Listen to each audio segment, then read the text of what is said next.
Thanks for coming along tonight, where Rose Jackson makes a welcome first appearance at the Sydney Institute. She'll be known to you, but I'll introduce her briefly. So the Honourable Rose Jackson, MLC, Member of the Legislative Council, Minister for Water, for Housing, Homelessness and a few other things.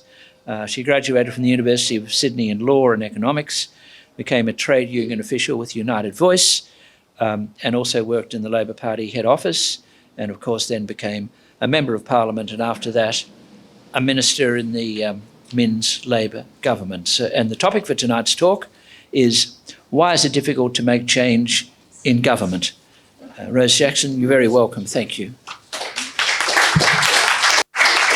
Thank you. Thank you so much.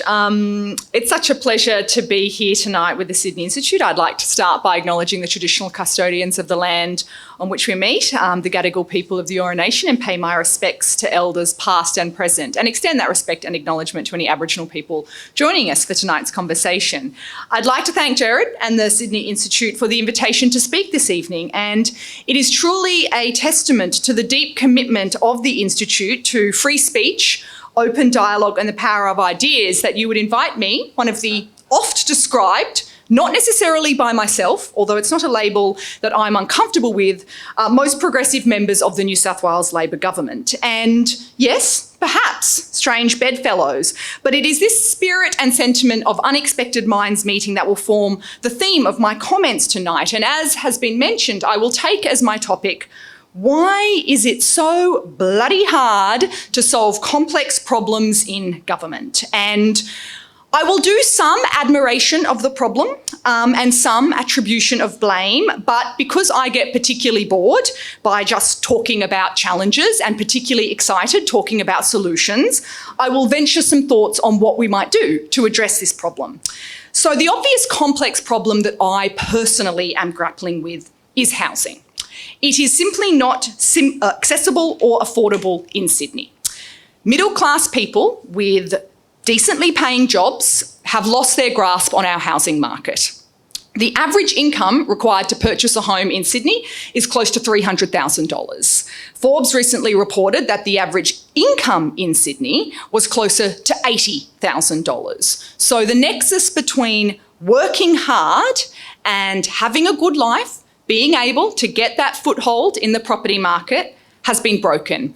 And this is a very sad and dangerous thing for a city like Sydney. It's stymieing our economic prosperity because people cannot live near where they work, and they spend hours of productive time every day on the deeply unproductive task of sitting in traffic or on public transport. And this makes them stressed and unhappy.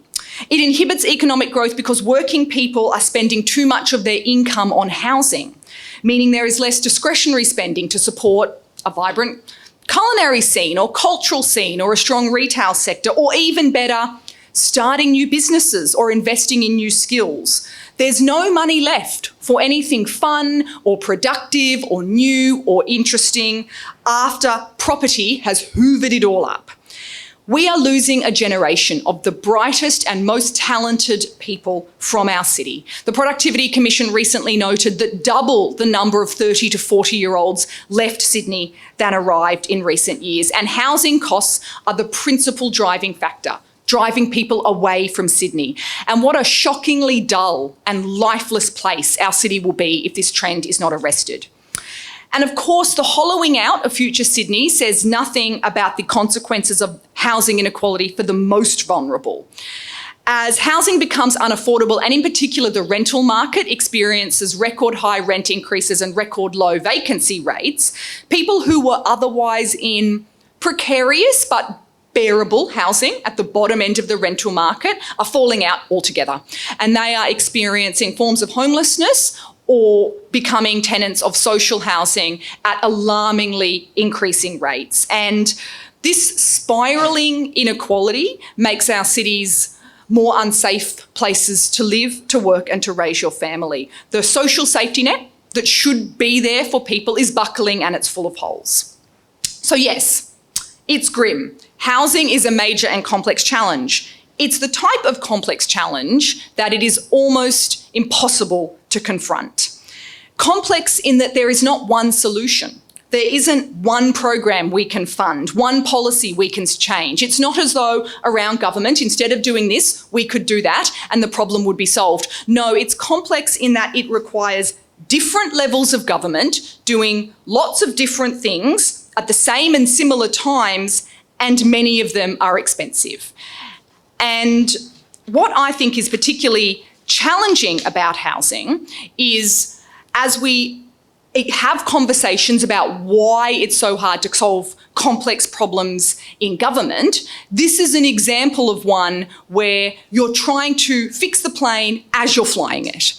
And that is one area that is very difficult for government to confront. So, as I said, though, I don't intend to really use this speech to go into the detail of how to confront the housing market. There's plenty, housing crisis. There's plenty of opportunities for me to do that elsewhere. What I want to talk about is why our current political system is so acutely ill-suited to confronting complex challenges of this type.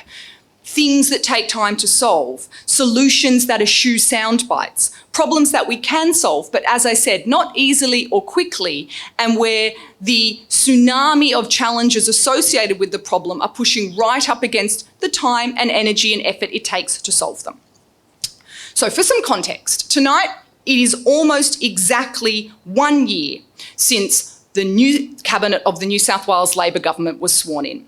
On Thursday this week, it will be 1 year since the cabinet was announced, and on Friday this week, we were sworn in to our respective positions 1 year ago. So, as a consequence of that, and as expected, we were now tasked with addressing the numerous challenges facing the state of New South Wales, amongst them, of course, my top priority, confronting the housing crisis. And after a year, let me assure you that the luxuries of opposition are a distant memory. Opposition, of course, and I did spend a number of years there, is all care and no responsibility. The lack of media interest infuriated us at the time. There was nothing worse than calling a press conference to announce the opposition policy on something, and absolutely no one showed up. Now, of course, that lack of scrutiny would be a welcome relief. We were incredibly frustrated, of course, of not having our hands on the levers of power, and now that they're right in front of us, the heavy burden of actually making decisions confronts us daily. I mean, I should be clear, distant memories opposition may be, but not fond memories. I will never forget getting into the lift with a decent but not particularly high-performing Liberal minister a few months out from the 2023 election, and of course my polite inquiries of, how are you going, elicited a long sigh and a tired, oh, you think you want to win, but it's harder than you think, it's not so great. And I remember my jaw dropping open. If you don't want the job, feel free to give it up. There are plenty of us desperate to give it a go. 12 years in government is a long time. Too long, evidently, for some. And the fact that Labor wanted it more, I think, is a major and oftentimes overlooked factor in the 2023 state election result. So now, as I said, the eyes are on us, and rightfully so. Government accountability is at the heart of a functioning democratic process. I hate the cynicism with which many in the community view politicians and the processes by which governments make decisions. The opinion most ordinary people have about me and the political system is deeply confronting. It is uncomfortable to recognise that most people, although they don't know me at all, and of course being a state minister, very few people even recognise me, but most people nonetheless have a very dim opinion of my intelligence, my integrity and my capacity. And my only consolation is that it's not personal. They feel that way about all politicians. They think of us as corrupt and they think the system is rigged against them. And of course that's not true. Imperfect as we are as individuals and defective as the system may be, most politicians are motivated by public service and not self-interest, and they operate in a system intended to make things better, not worse for people. But the deep mistrust about the role of government is a very important factor as to why accountability and oversight of our work is so essential in solving complex problems. And here enters the media. So let's take as accepted that politicians, flawed, yes, but by and large individuals trying to take the problems of the state and make them better. And if I can't get agreement on that basic principle in this room, let me at least assure you that for my own personal drive to solve the housing crisis is very genuine. So what sincerely frustrates me in trying to do this work, the work of finding the sensible solutions for the people of New South Wales to the circumstances confronting us in the housing market, is doing that under the microscope of a media lens that is driven by oversimplified slogans, sensationalism, and sound bites. We are living in an area defined by unprecedented connectivity. News and political content, commentary, opinion, analysis, it's constantly, widely, and freely available. And part of me thinks that's a great thing. You know, part of me bemoans the lack of civic education in schools and is deflated by the fact that most people don't even know what the Legislative Council is, let alone the bicameral system, let alone Westminster traditions of government. So that part of me that wants citizens more deeply engaged in our civic processes is really excited that news and opinion and commentary and analysis has been collectivised, that anyone can share and access political content that suits their interests and priorities anywhere, all the time. Power to the people. Part of me thinks it's great. And part of me finds some of the opportunities for real-time feedback, whether it's in the form of comments, likes or shares, a valuable way of testing community sentiment and opinion. You aren't speaking into the wind when you're on social media. I mean, you are often speaking into a viper's nest or a cacophony of noise, but I suppose that's our society and that's democracy, and unpleasant as it is to be called evil or stupid or depraved, hearing feedback from people is part of the job of politicians, and those who can't hack it are in the wrong game. However, for all of the positives that come from this radical opening up of platforms to discourse and dialogue, I am very troubled by the way that this transformation has fuelled the rapid rise of misinformation, political echo chambers, and filter bubbles. We have been reduced to policy by soundbite, crushed to the attention span of the modern content consumer or the character limit of a tweet. Try explaining the nuances of development consent in the planning system, or the feasibility structures that inhibit the delivery of affordable housing, or how the Basel rules for international banking regulation constrain new financing of social housing projects on social media. Those forums are not capable of engaging much beyond screaming about immigrants and landlords. And that's why simple ideas like banning migrants or rent caps often have so much cachet online. They are simple to explain and understand. I mean, forget that they don't work. Because you can meme them, you win the policy battle. And I'm actually, at least for a politician, a relatively adept social media user. Even I feel deflated by the wall of loud, incoherent noise that comes with trying to engage with complex policy dialogue on online platforms. Chris Minns once told me that he deleted social media from his phone because he felt like he was waking up every morning with someone standing at the end of his bed just screaming at him. Now, I haven't quite taken that approach yet, but I'm extremely sympathetic to his point of view. So is the traditional media much better? Well, for starters, it's struggling more and more with market share. Young people are less likely to listen to the radio, read the newspapers, or watch the TV news. And in a conversation that we're having about government accountability as an opportunity to stress test and explore complex challenges that government confronts, it's not a particularly effective form of accountability when no one sees it. The democratic feedback loop breaks down when the bit between people making decisions and people knowing about them collapses. For our purposes, though, let's just park the question of market share and perhaps pose the more fundamental question. Is the content in traditional media even worth consuming? Well, of course, there are some exceptional contributors who engage with nuance and impartiality.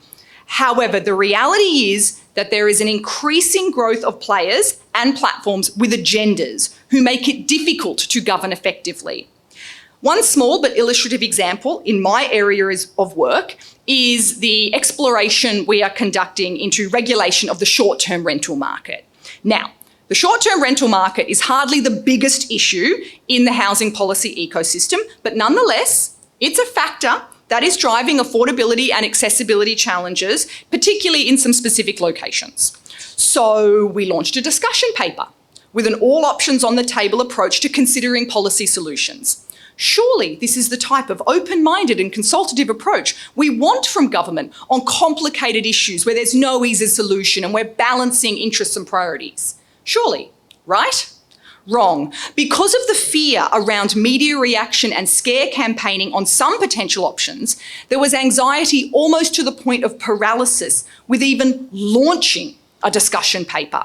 Not because the premise was wrong, not because the content or solutions were wrong. I mean, to be clear, it was literally just a presentation of options asking for community feedback because people feared the way it would be received by the media.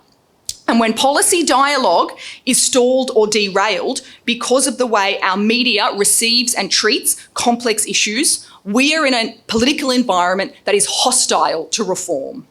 Now, sensationalist scare campaigns are nothing new. Red's under the bed, the yellow peril. But I fear that historically, there was some capacity for debate. There was a call and there was a response. There was a back and forth. There was a cadence to the way these issues were discussed in the political ecosystem.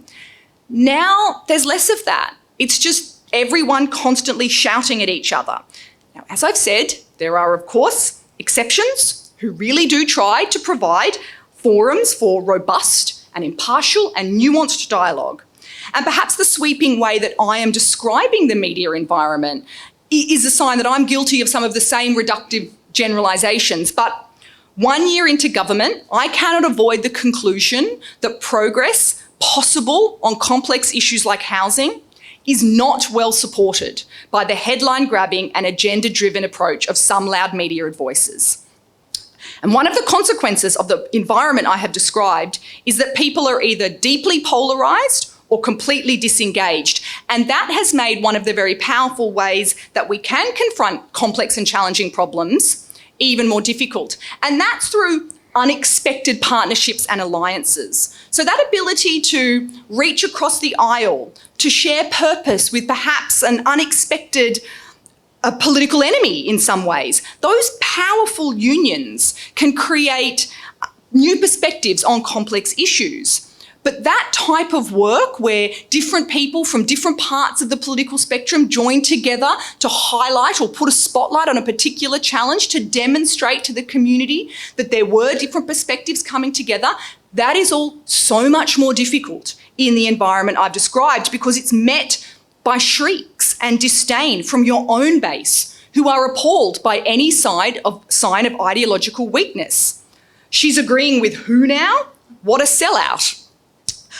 I can understand if the idea of me reaching across the aisle might be met with some raised eyebrows because I will admit that I am known as relatively strident and determined and intense, but I genuinely believe that those who've engaged with me will recognise that I very much value the importance of these robust discussions and being compassionate and considerate of other people's points of view. I want to see more progressive Labor members of government, like myself, at forums like this and on Sky News.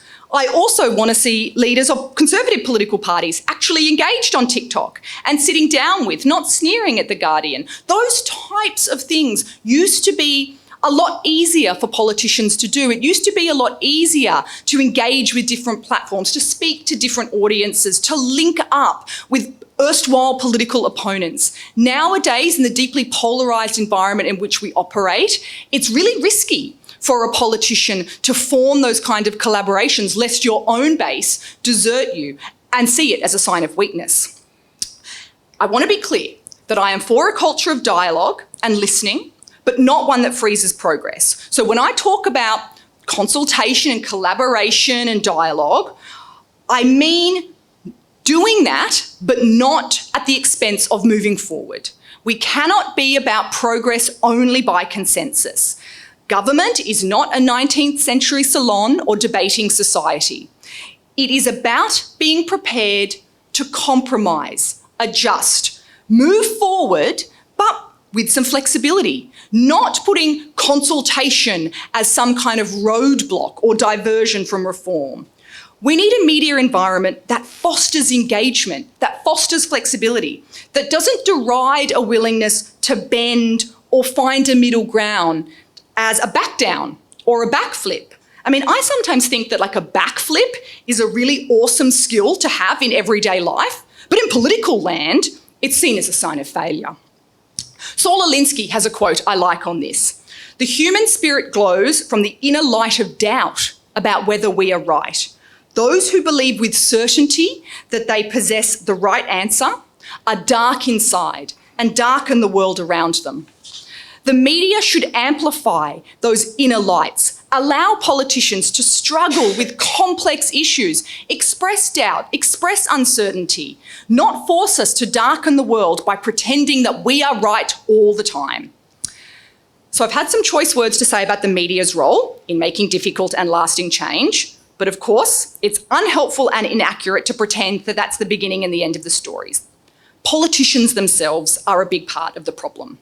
They can be timid, they can be easily distracted, they can be trapped in endless four-year loops that prioritise electoral timetables over long-term reform.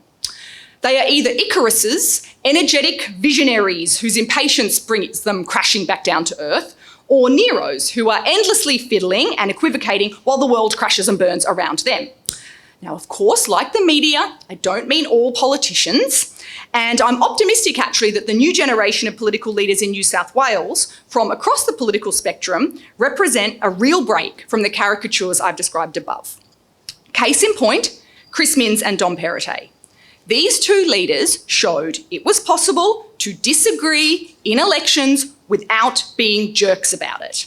And it wasn't just the willingness to avoid personal potshots, which was commendable, it was the genuine effort to contest elections on policy grounds.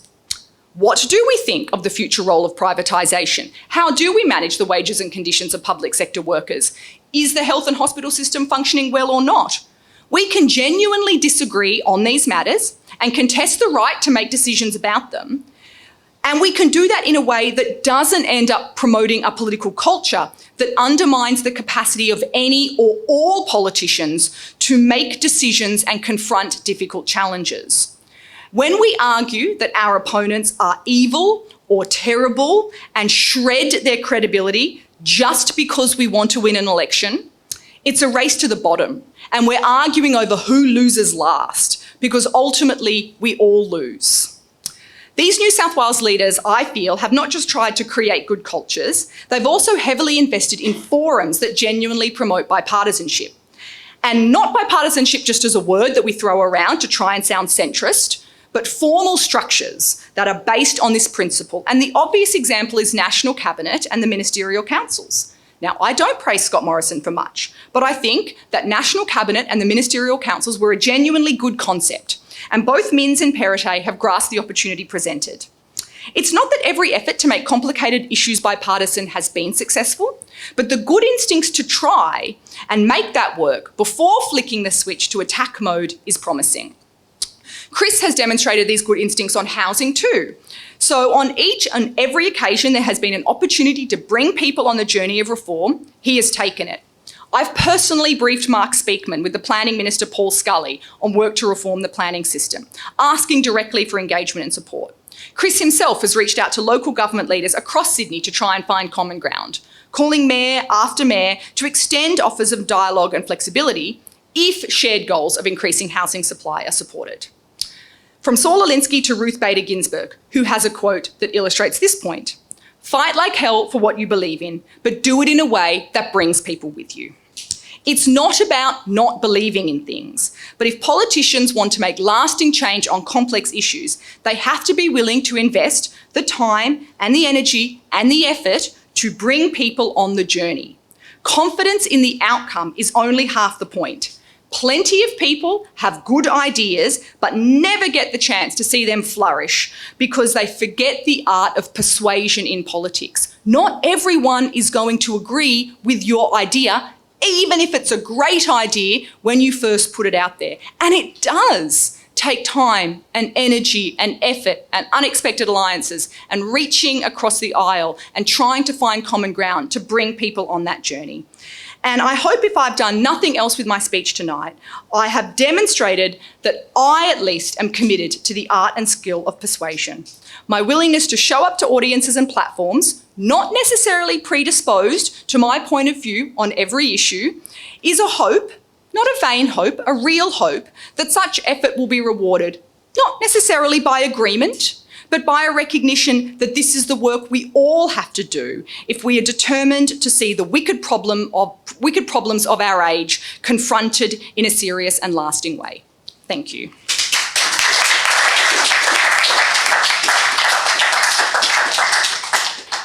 Well, thanks for the Minister for a lively, and I think the word you was feisty, a feisty speech. So we'll now come to questions and discussion. If you come, and we've seen you on Sky News, and this speech will run on Sky News, so there you go. Just come back here, and I'll just start off. So you start, well, thanks for a very lively speech, as I said. So you start off by saying that you're one of the most progressive people in the New South Wales Parliament, and that's on the Labor side. But a bit over a week ago, you were on Q&A, and you were doing your progressive bit. I was doing my shtick, yes. But the real difficulty didn't really come from sort of loud media voices. It came from one of the Greens with a hyphenated name, as the Prime Minister mentions. He thought there were twice as many Greens because they all had hyphenated names. So Max Chandler Mather was sort of going at you. So he sounded like a loud media voice, but he's a member of the House of Representatives.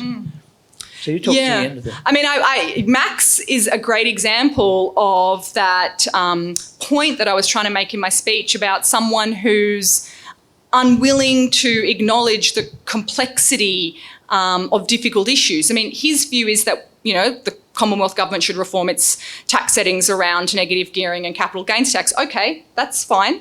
He's entitled to an opinion on a policy matter such as that. But on the Q&A panel, what was incredibly illuminating to me was how dogmatic he was. And, I do see this with, to be honest, a lot of progressives, particularly those from fringe parties. There is an unbelievable dogma. I have the answer. I am right. Both the major parties are crooked and corrupt. And if only they just did exactly what I said, the problem would be solved. Does he actually believe that? I mean, sure, I see it as a political tactic. And I guess that's what I think is sad.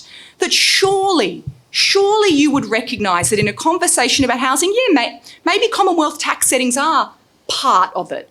But so is the planning system, so is migration, so is local government. These are complex and nuanced challenges. And when you contribute to the debate in such a way that fails to even acknowledge that that's the case, I think it really diminishes our capacity to solve those problems in a nuanced way. I think it's not true. I think it's unfair to the Australian people to pretend that there's one answer, to pretend, oh, well, if you just did this, the problem would be solved. No, it wouldn't. It wouldn't. And we should be honest. So as I said, either he genuinely believes that, in which case that is a very limited and inaccurate understanding of our challenges in housing, or he doesn't believe it, but he's doing it as a political tactic because that's what gets the grab, gets the claps, gets people saying, oh, well, I think he has an answer, so I'll go with that. And as I said, I think it's very disappointing. And what I also don't like about the approach from some of those minor parties is the way that they just, with a sweeping generalisation, the major parties, they're just sort of crooked and corrupt and in the pockets of the property industry. What nonsense. What absolute nonsense. Now, again, I've got my criticisms of the Liberal Party and they've got valid criticisms of the Labor Party. But it diminishes all of us when you trash talk the political system like that. Say their policies are not the policies that I ideologically support, and here's why. Completely valid, completely fair enough. Don't say they're corrupt, they're crooked, their capacity to make decisions is compromised, because then you're undermining the entire political system. And I think that's a really sad part of the way that debate can be conducted. So those would be some of my reflections on the contributions of people like Max to the debates that we're having. So can I congratulate you? That was a wonderful speech. I don't agree with your philosophical approach at all, but I think it was really about dialogue, political dialogue. Can I ask you to give us 6 alternatives for solving the problem of the housing crisis in Sydney? Well, so six is a bit hard, but anyway. Well, I mean, okay. Very smart. Well, I mean, we need to reform the planning system, but there'd be a few drop-down boxes under that, which might get me closer to the 6. So obviously we need to get housing approval numbers up. We need to approve more houses to be built. That would be one. The next thing is that's only half, well, not even half the problem, that's only part of the problem. Even once we have the approvals done, we need to make the financing of those projects feasible, viable. I mean, 95% of housing is delivered by the private market. It's fine, good, that's the way it is. So they're only going to make decisions to actually turn a piece of paper approval into a project that they're building if it's viable, if it's feasible. And that's not straightforward at the moment. Some of that is to do with the way that the banking system is very risk averse. And I mean, look, our strong banking system has been a fantastic part of underpinning our economic prosperity, but they're incredibly cautious. So definitely feasibility. The second part of that, and this is going to get me to 3, is government's feasibility structures. So as well as being the Minister for Housing, I'm the Minister for Water. And you can't build houses unless they're connected to water, for drinking water and for sewerage. Turns out that that's a major roadblock in the delivery of housing because so many of those processes take an unbelievable amount of time, like a shockingly bureaucratic quagmire amount of time. So that is definitely something that we need to crack through. So even then, you've got your planning approval, you've got your finance, you've got your government approvals done. Where are you going to get the workers to build it? I mean, we do have genuine skill shortages. So another thing that government really has to do is get skills working. I mean, you know, obviously I'm going to say Labor has a good plan to invest in TAFE, which we do. But nonetheless, that worker piece, that skilled worker piece is an incredibly important part of the work that we have to do. 2 others that I'll add because we're trying to get to 6. And this 5 is linked to 4, which is one of the ways that we can do that, other than investing in new skills, is thinking about new ways to build houses. So traditional methods of construction, been around for 50 years or so. Modern methods of construction, houses made in factories, transported, constructed on site. Forget the crappy demountables you think you know. These are quality products, quality housing products. I've been in them, I would live in them. So that's another thing government can really heavily do, boost that sector, which also has the added benefit of supporting domestic manufacturing, which, you know, I think is a positive thing. So we really need to invest in the modern methods of construction, how we deliver the new houses. And the last one, I did get to 6, is what we do to better utilise the housing stock we have. Because the first 5 were all about building new houses, which I think is incredibly important. The last one is, how do we address the fact that there's a lot of housing stock that's underutilised? And that was the short-term rental review that we're looking at. I do think there is more that we could and should do to incentivise, encourage people to have not their primary place of residence, but other properties they might own on the long-term rental market. And I think that, as I said, I am no way a person that believes that's going to solve the problem. But as one of the 6 things we could do, there is a piece of work that would look to bring perhaps, you know, tens of thousands of properties onto the long-term rental market, and I think that would be a good thing.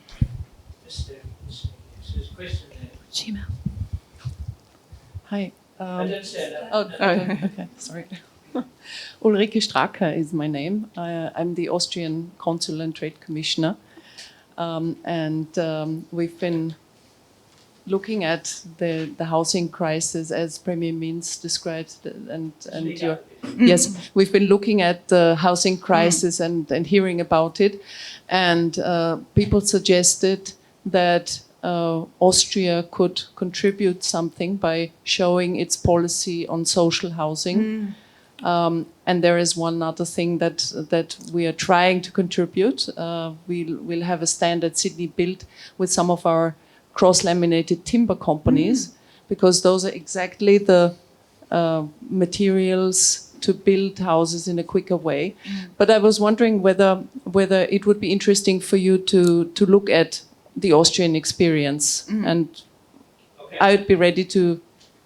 Oh, I'd love that. Make contact. Yeah, we can connect. I'd love that. We should connect up afterwards. Certainly, you mentioned social housing, and whilst I've taken as, well, my broad theme, complex challenges, my example, my case in point, housing, my actual responsibility as Minister for Housing is primarily for government housing, for public housing, for social housing. That's my day-to-day. I don't do planning. I don't do the sort of feasibility treasury side. So I'd love to look at examples internationally. And certainly, as I said, I think 95% of our housing is private market housing, privately owned.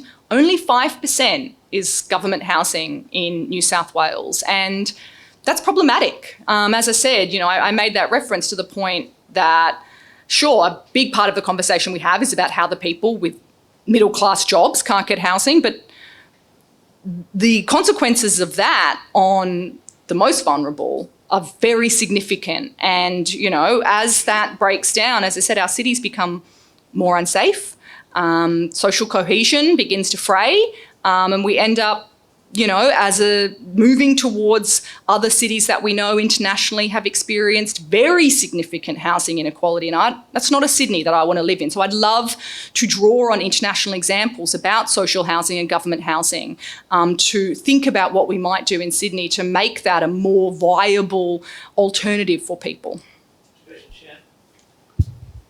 Thank you for that. It's a more or less follow-up question. Can you tell us a little bit about what's happening to the Rose Hill racecourse? Because it might provide an opportunity to follow what they did at Letchworth in England, where they eliminated the cost of land, which halves the price of housing, by making the land self-financing in a mutual fund owned by the residents. So you've halved the cost of housing, but you need a large bit of land like Rose Hill to make it work, so you can have a proper mix of residential and factories. Yep. Oh, sir, I love that suggestion. And in fact, what we do to identify land, government land, but also potentially other sites, is a key part of the work that we're doing. Now, I can't give you an answer as to what's happening at Rose Hill, because we're going through the process of the Australian Turf Club members voting on the future use of that. So any ATC members in the audience or watching, please support the government's housing. I mean, they're going through that process, which they're entitled to do. They own that land. They can make a decision about whether they wish to, sell it to government as part of this. But the point that you make is an extremely valid one, which is, yeah, that's right. And land is the big cost. I mean, I think most people in this room probably recognise that. Land is the fundamental driver for housing costs in Sydney. So any opportunity, as you have described, for us to look differently at how we do value and use land is critical here. And as I said, we have a separate piece of work than the piece of work at Rose Hill about identifying unused government land. And look, sometimes they're smaller sites, as you say, less options, sometimes slightly bigger sites. But if we own the land, then we can be thoughtful about how it's valued and how we deliver housing on it in a way that is feasible. So that audit of government land is well underway. It's nearing completion, and it's a significant part of the work that we're doing, because having to rely on the private market to bring land, to the table is challenging. Thank you. Wonderful talk. Hope you learnt some of that consultation philosophy across the metaphorical arts in university a long time ago. Question on governance. Do you think that there should be more detailed exposure bills so that the public can put considered input into legislation before it's set in stone? And on that theme, what is your view on selective consultations with non-disclosure arrangements attached to them? Do they concern you? Yeah. Okay. Yep. Yes, I think it's a great question, Robin. And I mean, fundamentally, yes, they do. I have just an example in the area that I'm working in, I'm the Minister for Mental Health, as well as housing and water and all those other things. And we have committed to doing a whole of government suicide prevention legislation in New South Wales. So it's a relatively novel concept. They have one in South Australia, Japan, South Korea, Canada, a couple of other jurisdictions. As we're working on the legislative development process, the advice that we're receiving is can't show anyone, can't talk to anyone, because it's a cabinet in confidence process.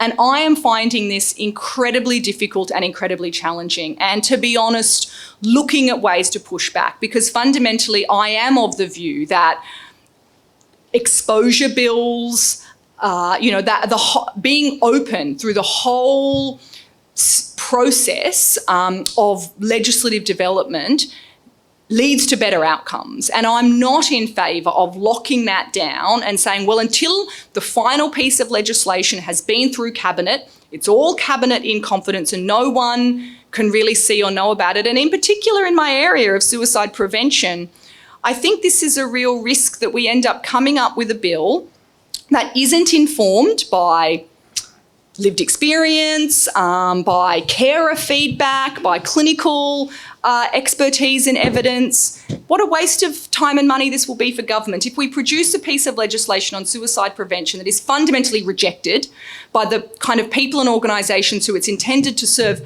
because they feel as though they have been locked out of the process, because no one asked them, what do you think? No one said to them, here, sit, co-design this with us, then well, we'll have wasted time, we'll have wasted money, and we'll produce a piece of legislation that will not have its intended impact. So I'm very much in favour of trying to produce a suicide prevention bill that is owned not just by the New South Wales government, but is owned by the community who care about that issue, the people who want to be involved in its drafting and development and design. But yes, I am bumping up against those same tendencies, and I think that's really problematic. And certainly I'm quite interested in pushing back on, no, we can have processes that bring people in without compromising the important principles of confidential cabinet deliberations and produce better outcomes for the government and the community.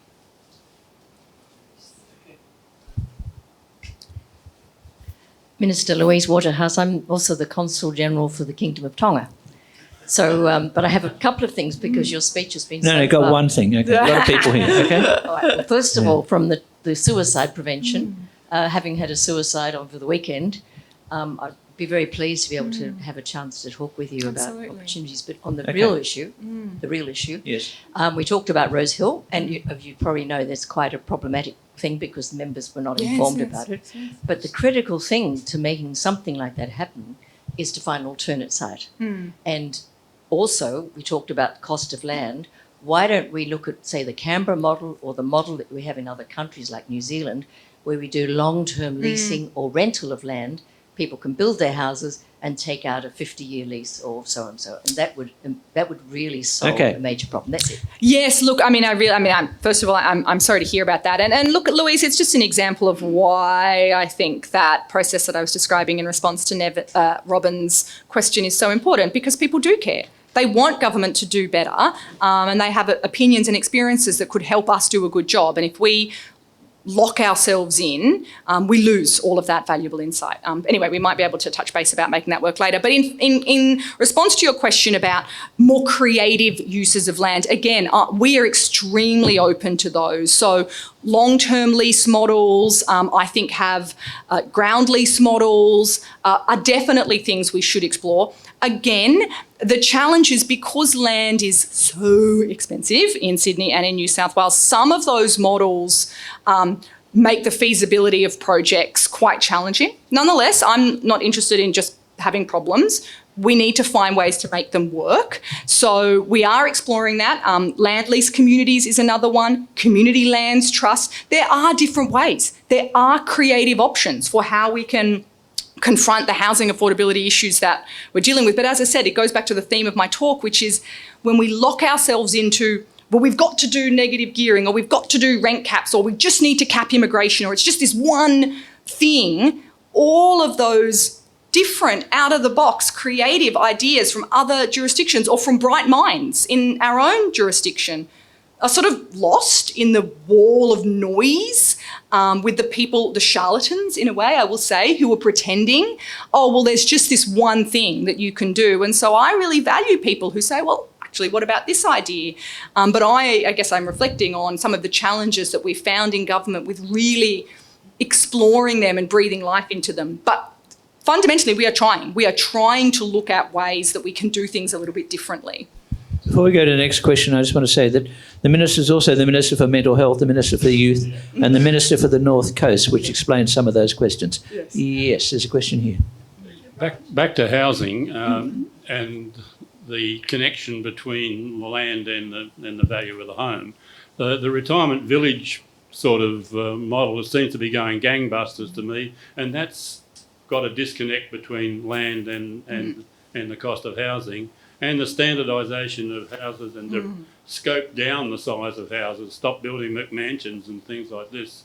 That all seems to play to a model to me, and I don't know how it can be extended or not. Oh, you're right. So, I mean, the reference to land lease communities, that's essentially the model that retirement villages use. And as I said, community lands trusts are a slight tweak on that, but it's that fundamental concept that you have described. I agree that we are seeing the proliferation of them for seniors living at the moment, and for all of the very good reasons. I think you're right. We need to look at the way that we should make them available more broadly. My view, and it is informed by talking to some in the sector, it's going to be much harder to do that in Sydney. In Sydney, where land is, as I said, very expensive, it's difficult to get a model to work where the rent that you are paying on the land is feasible to make the overall project work. It's not that I'm saying it's impossible, but you start getting to rent costs, land rent costs that are very expensive. But we can look at that. It's really in regional areas that I think we should start to really try and grow this model. And that also have the benefit of having a bit more land available. But I think in regional New South Wales, I mean, I know a number of the developers now, like I think Stockland have got one that's, good and new. I mean, at the moment, they're like quite luxury options. As you say, the houses are smaller, but often that's what people are looking for, and they've got incredible community amenities. So I do think that is a very good and solid option, particularly for people who are looking to downsize and who want to sort of buy into a community like that. But I mean, fundamentally, I think we have to explore what we can do to make them more widely available. And it is a model that can work. But as I said, I'm unsure about its capacity in Sydney in the short term. Should be centralised. Yes, no, we should. That's another conversation. Yeah. But a good one. Minister, I don't doubt your competence, huge competence, and I wish you luck. But housing and water, you have a tiger by the tail, and that might be an understatement. Thank you. Yes, it is. Minister, that was a terrific talk. A discussion today with someone in the housing industry, we were considering the problem, and it's only a small niche, but you talked about making the best of the housing we have. What about the single widow person who's living in a house that doesn't have to be in a luxurious area anymore in Sydney, that maybe if sold would bring $2 to $3 million, and living on a pension, and they don't want to lose their pension, so they stay living in this family home that's far too big and probably not being looked after as it should be because they don't want to lose the benefits. Is there a way around that, a way of encouraging people by not maybe losing a pension? Yeah, I mean, well, one of the things, the issue of encouraging downsizing is challenging, and also often, because there's not enough housing supply, often I'll hear people in that circumstance say to me, I'd be willing to do that, but I don't want to leave my area. I want to stay in the community that I have roots.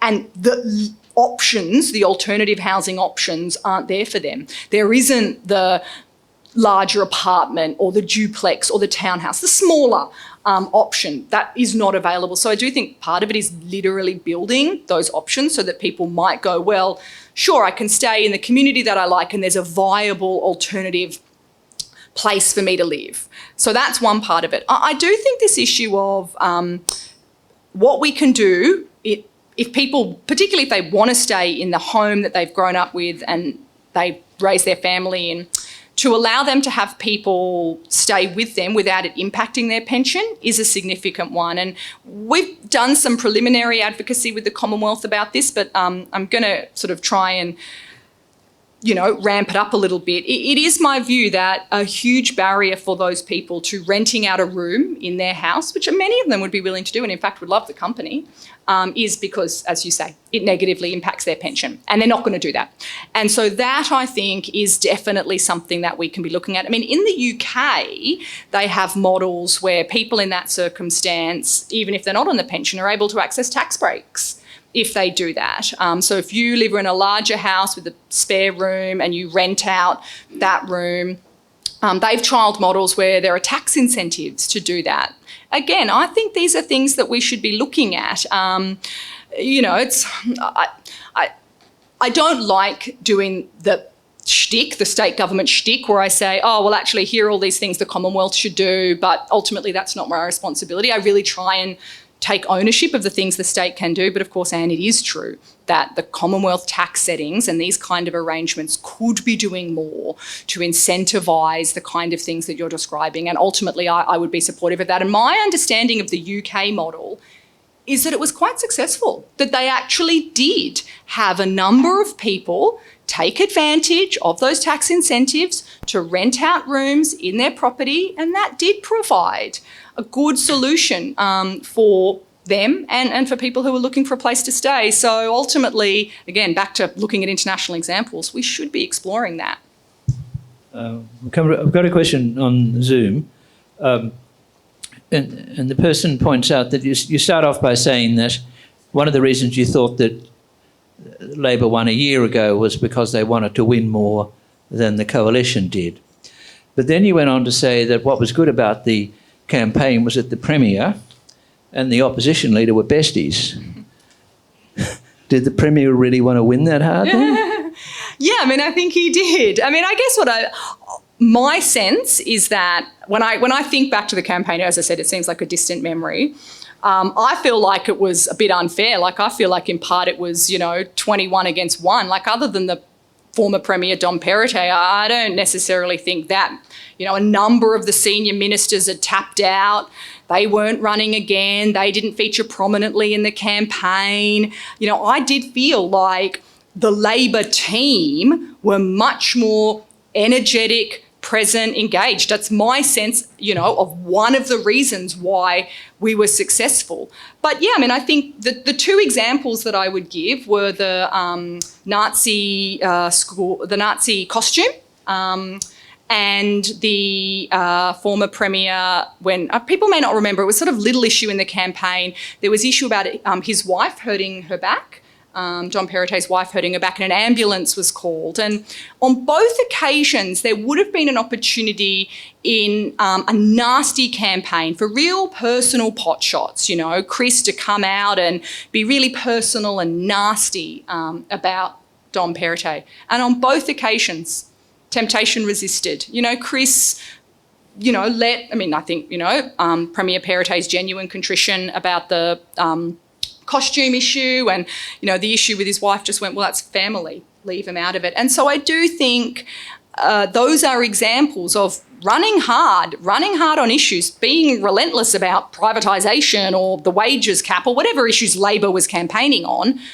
But on those specific occasions where you could have gotten nasty, taken the low blow, made a kind of personal jibe, attack someone's character, I think, Chris rightfully avoided that. And I think that is an example of the way that, you can take a deep breath, and even though it might be tempting to kick someone when they're having a bad moment, go, actually, no, it's not necessary. Let's keep focused on the issues. Minister, in 3 years' time you'll be going to the polls again, and I've heard it said from a federal standpoint that the party that unlocks the secret to the housing crisis, or whatever else you want to call it, all these problems you identified that you're wanting to try and address, is going to really have the sort of pathway to power.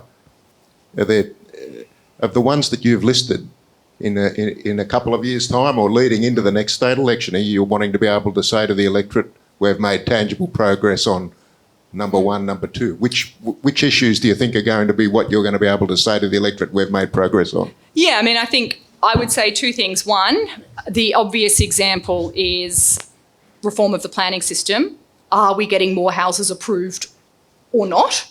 And two, commence construction. You know, have we made that link between you've got your planning approval done and you're starting the work on construction? It obviously is going to be challenging to complete, to have built the number of houses that we need in that time. But those would be two examples of areas where it would be important to point to progress. But second point that I would make, and I referenced it in my speech, whilst I don't disagree with you that if you could find a way to fundamentally turn around the housing crisis, you would be doing well politically. That can't be the consideration. I can't operate in a 4-year electoral cycle. What have I got to do to get through the next election? That kind of thinking, I mean, obviously I want to win the next election. Clearly I don't want to go back to opposition. Nonetheless, you know, in housing, and I say this to myself, you have to remain focused on that medium and longer term. The politics of it can't be your driving motivation. You can't be doing it because you think it's good politics or because you're working in a 4-year electoral cycle. You have to do it because you believe it is the right thing for Sydney. And I do. I believe Sydney is going to become a very unequal and unfair and boring and dull and lifeless place unless we can find opportunities for younger people, young professionals, young families to stay here and live here. And that's what motivates me. And that's going to take more than 3 years. That is going to take more than 3 years. And so, you know, there would be some things in answer to your question that I think we have to do. And I do hope that the electorate will see the progress that is being made. But fundamentally, I'm not about the next election. I'm about the issue, which I believe is a genuine one. And the timetable for that is going to be longer term. And I think I've just, you know, it's important that politicians do believe that and also communicate that and are honest with people about the fact that these complex challenges do take time to solve. And here's the plan that we have and the approach that we're taking and the work that we're doing, but not selling, you know, people some, you know, snake oil that, you know, with some little plan, you know, policy here or change there, it's all going to be solved overnight and, you know, vote for me, vote one Rose. No, it's not like that.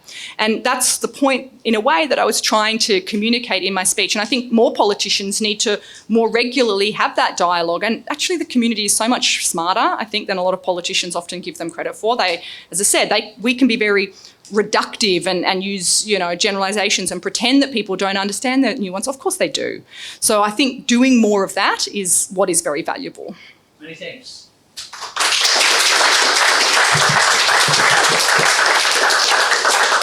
So there are a lot of people here tonight and it's a warm night in Sydney. So I just want to say thanks to the Minister, Rose Jackson, for not only a great speech but a great feisty performance. So well done, and we'll have you back again sometime. Thank you very much.